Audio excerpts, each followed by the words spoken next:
What's up, good folks? It's the Ancestry Chronicler here, Deshaun J. Gandy. Thank you so much for taking time to stop by my YouTube channel, My Ancestry Chronicles with Deshaun J. Gandy. It's a beautiful day out here. Truly indeed, it's about 91 degrees here in Jersey. And it's just beautiful. I'm enjoying the day, enjoying the sunshine. It's humid. It's hot. I ain't gonna lie to you. It's hot. But I'm trying to get myself acclimated for the Africa heat. You know what I mean? Because I heard the sun just shines a little bit different over there in Africa. So I'm just trying to get myself ready for that. Hey, be sure to please like, share, and subscribe. If you've been enjoying the content, if you like the content, please like. It really helps out when you hit the like button. And also share it with somebody else, and definitely subscribe. And also that little bell. Hit the little bell so you'll be notified when new content comes out. And I appreciate that. I'm still on my goal of trying to reach 1,000 subscribers. So I appreciate your participation in that. And thank you for all those who have subscribed. So peace, peace, peace to you. All right. So, man, we just going to get right down with it. First of all, I want to say that my goal before I leave to go to Africa, and it's coming up in, let's see, this is July. So we got August, September, October. So we got 4 months. So if I leave to go to Africa, I'm trying to lose 160 pounds. So where I am now is there's a bee flying around me, y'all. So I'm just gonna play it real smooth, like, you know what I mean? I'm trying not to upset the bee. Hopefully the bee don't upset me, and we be good, you know. But let's see. I want to lose 100. I want to lose 160 pounds before I go to Africa. That's my goal. I don't know if it's doable in terms of the time frame. And then there's, of course, on my end of it, the discipline end of it. But also, so where I am now is that I got about 140 pounds to go. So I got about 140 pounds to go. So, I mean, it'd be nice to lose 160 before I go there. But any weight loss for me, even aiming towards that goal is good for me. So that's where I am now. So it's not easy. Sometimes throughout the week, I pick it up 2 pounds, gaining 3 pounds here, and then I got to go, work harder to lose it. So, cause I'm trying to lose more than what I'm gaining. Yeah, you know what I mean? I don't want to take like 2 steps forward, then 3 steps backwards. So just keeping that consistency and just trying to keep that weight loss down. Cause 10.5-hour flight, to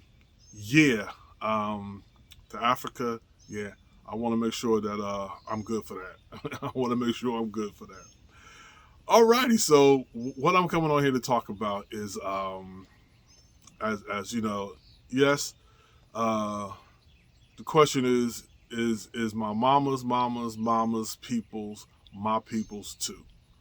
Or is my mother's people my people also? And the answer is, of course they are. So this happened over the weekend. I told you about my 4th great grandfather who was born in Africa. One of my 4th great grandfathers who was born in Africa on the census record. And we finally found his 2nd great grandson, who's one of 2 Malcolms that we know of, who is the last carriers of the Malcolm surname, and consequently the last carriers of the Y chromosome that African-born Malcolm carried. And so he tested over the weekend, ladies and gentlemen. He tested. Big ups to you, cousin. So appreciate you, sir. We honor you. With the whole family, we honor you. We thank you. We're so grateful. And so he tested, and the kid's been activated. The kid has been mailed off. And today I went to check the tracking number, and it was delivered at the lab. Yes, indeed. That will process the analysis, and woohoo! So I am crazy, super excited. I'm ebullient. I am hyped. I am overwhelmed, and all of those, those superfluous terms, if you will. I'm feeling it, and I'm just so grateful for that. And so now we always say that we play the waiting game, but I want to change that up. Now time will tell. So in time, we will know the ethnicity, the African ethnicity of African-born Malcolm. And so there's a chance, like I said, before, there's that 35% chance that the results can come back non-African. I'm really not expecting that at all, especially if he was born in Africa, but anything's possible. I mean, African women were being violated on the slave castles that dotted the western coast, the beaches of West Africa, on the slave ships, on the plantations, here in the New World, as they called it, quote unquote New World, in both Americas and the Caribbean, Mesoamerica, so all that was going on.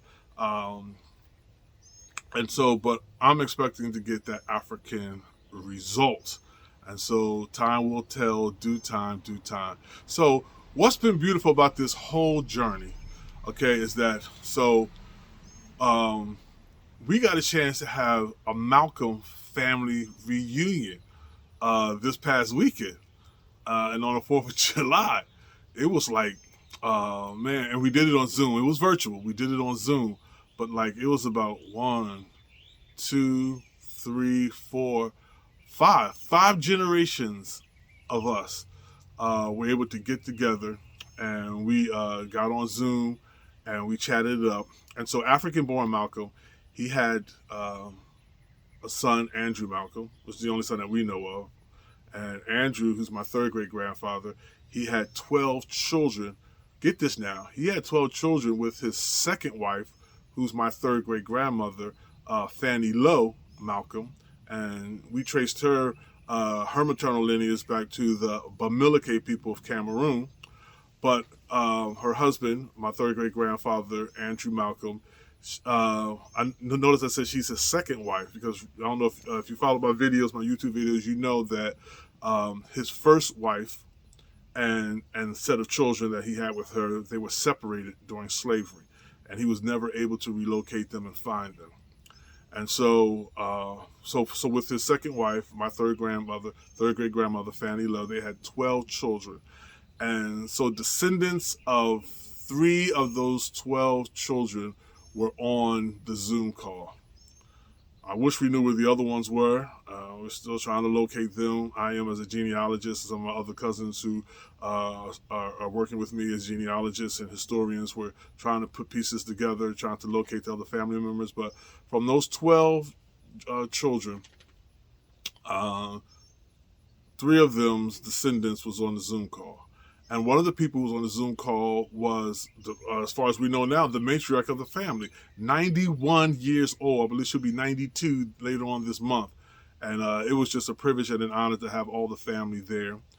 And you know what's crazy? I was telling them that I didn't know about the Malcolm side of the family. And they were just like, how did you not know about the Malcolm side of the family? And I told them, I said, I am a descendant of all females from the Malcolm line. And so Lucretia, Fannie, Vivian, my mother. So that's 4 women in the Malcolm line before you get to me. And each of those 4 women got married and their last names changed. And so that's 4 times that the surname got removed, that much removed from Malcolm. And so I didn't even know Malcolm. I knew my great-grandmother, Fannie Bonner, but her maiden name was Sims. So I knew of the Sims. I don't know any Sims people, but I knew of the Sims. I knew of their surname. And I knew that her mother was Lucretia Sims. But I never knew that her mother Lucretia's maiden name was Malcolm. And so I didn't know the Malcolm line. I didn't know the Malcolm line. I didn't even know to look for Malcolm. And so I think it's important that we remember that our mama's people are our people too. So as we're doing the research, go ahead back to your grandma and your great-grandmother and look for their maiden name and search that line as well, because those are your people too. Like that's family too. And so, we gotta engage that line, engage those lines, engage that branch of the research, engage those people. And I think it's important that we hold on and remember our mothers, our maternal lines, maiden names. I think sometimes, in this culture anyway, when a woman gets married, for the most part, she's changing her surname and she's taking on her husband's surname. And so we know that grandma, for instance, like we know that, my grandmother is on my dad's side, we know that she's a Gandhi because she married my grandfather who's a Gandhi. But my grandmother has a maiden name and is Cook. And so she has a Cook family. And then her mother, which I knew, my great-grandmother Judy Cook, her husband was a cook, obviously, but she had a maiden name. And her maiden name was Beasley. So the Beasley folks, that's my family too. So your mama's people are your people too. And so those are just lines and branches that we can go over. My dog's behind me. He wants to go out. Nope. We staying out here. Enjoy the sun. Come on, enjoy the sun. Relax, sit down. Sit, boo-boo. Sit, boo-boo, sit. For those of you who are the right generation, you know what that is. Sit, boo-boo, sit. And so what's crazy is that with my family, right? So when we got together, the Malcolm family got together. First of all, African-born Malcolm's son, Andrew Malcolm, he's listed as a mulatto. His wife is listed as a mulatto. So that lets me know that Andrew Malcolm's mother had to be the one who was of mixed heritage. His father's of African descent, for the most part. So African-born Malcolm, he had children with a mixed heritage woman. It's probably a product of a child of the enslaver and an African enslaved woman. And so they had children, Andrew Malcolm, and he's listed as a mulatto. And then he marries a mulatto. Fannie Lou is listed as a mulatto. And all of their children are light, for the most part. They look mixed. And so, got the ice cream truck going by. Let's see if we can catch him. Man, when I was a kid, that was the stuff right there. But that ain't the one. There was certain ones you knew when they came through the neighborhood. You was like, oh yeah. Well, you was like, oh yeah. So, so his children are all like light. They're light skinned people. And my great grandmother, her mother married a dark skinned man, because from that line, that's when my branch of the family starts getting having more melanin in the skin, or having more melanin.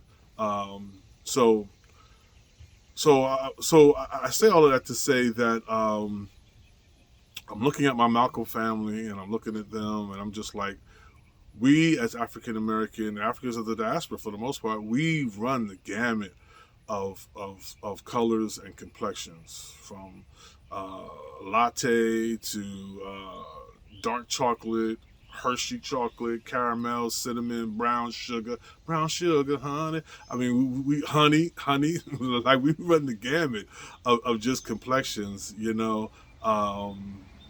But it was just good to see all of these people descendants of Andrew and Fannie Lou, and descendants of African-born Malcolm, and just being able to just share with them and laugh with them. And some of them I met for the first time on Zoom, and we just laughed and talked and just shared stories and swapped stories, and those who were old enough to remember the older generation that passed on. And then, just strange how once that generation passed on, the family just lost touch with each other and connection. So I urge people, keep in contact, with your family. Try to stay connected as much as possible. And I know it's hard to do, especially when you have big families and life is transient. You're moving all over the place. Your job is here. You're going to school there. You pick up and you move and you go different places. But try to stay as connected to family as possible. I told the story on one of the other YouTube videos that my wife and I went down to Charleston, South Carolina. And then we went down to, I think it was Beaufort. I want to say we went down to Beaufort, if I'm not mistaken. But we went down there. Oh, it was St. Helena's Island down there, and in Beaufort, South Carolina. And we went to go see my wife's family's homestead. And what was crazy about it is that we pulled up to the side of the road, and we saw people out there. So we started talking to those people, and we were asking them, is this the right homestead? And they were like, yeah. And they were like, well, do those people still live here? And they were like, nah, we know some people, but they live over there. And so we were like, well, who's all the surnames of the people who live here? And they started naming all of these surnames, but they didn't know that they were connected. They didn't know how they were on that land, why all of their family members and why people were living in that homestead. Those streets that made up that neighborhood, and how it's actually called Toomerville. It's actually called after the family's surname. And they didn't know that they are all descendants of the original Toomers who started that town, started that community. And they did, and we knew, my wife and I knew, because as genealogists, and building the trees and stuff like that, we see how all these surnames are connected. And so what they didn't realize is that grandma's maiden name and her mother's maiden name, all of those names connect back to these people. So you see grandma and you don't realize that grandma has a maiden name. You just don't think about it, or great grandma, whatever. You don't realize that they had a maiden name. All you know is the name that they took on when they got married, because for the most part, that's your daddy's name, or that's your mama's name, or that's your name. And so you're holding on to that name. You're looking at a family who bears that name. And so they missed the connection that the very land they were standing on was their ancestors' homestead. And they're still living there after all of these years, almost 100 years, and they're still there. The town is still, that section of the town is still named for their ancestors.